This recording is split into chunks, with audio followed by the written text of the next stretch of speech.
and Meghan really are sitting alongside, some people might suggest, $1 million kids.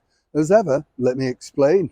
Hi, good morning. Neil Sean here. Nice to see you. Hope you're well. Let's have a wave today. Yes. Now, today, just want to explain this where I am. It's St. Mary's Abbots Church, just off Kensington High Street. This particular church would have been very familiar with the now Prince of Wales and, of course, the Duke of Sussex, because this was a church that their late mother, Princess Diana, used to come down and visit just literally, it's around the corner from Kensington Palace frequently, just to meet and sit with other parishioners and just kind of taking a moment, I guess, away from all the hullabaloo and limelight. It's a beautiful church, still very much active today. They've got a garden party on today. And if you are in London and you're looking for free things to do, every Friday afternoon for around about an hour, just after 1 p.m, they offer free concerts with all the students coming down from the Royal College of Music. So well worth checking out.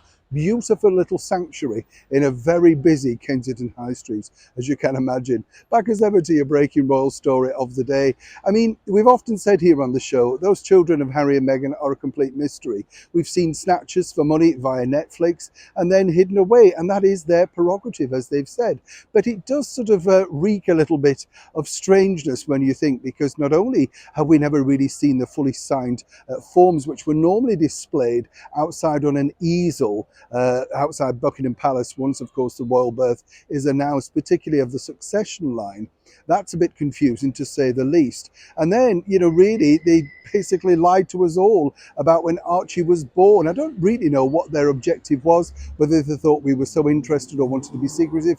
We really simply wanted to share in their joy. And Harry did look happy at that particular period when he came out to speak to the press. Went downhill very quickly after that, didn't it? Now, as we know, Prince Harry's gone back to the United States after spending no time in Frogmore Cottage, despite what the reports are. He was at a private members club. Ridiculous to state that as well. Why would you go all the way out to Windsor to travel back in every day for your fight at the High Court? There you go.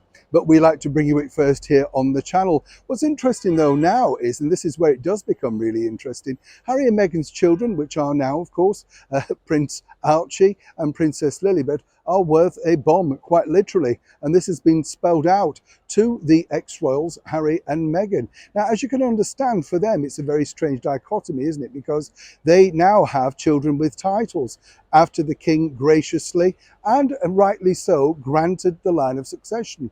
But what's interesting is, if they continue, obviously, and they seemingly will, to live over in California in the United States, they could be making literally, quite literally, millions for Harry and Meghan. This can be anything from endorsements to toys, diapers, garden thing related, pools, everything that you could associate selling a young brand to. Now you might say, oh, would they do this?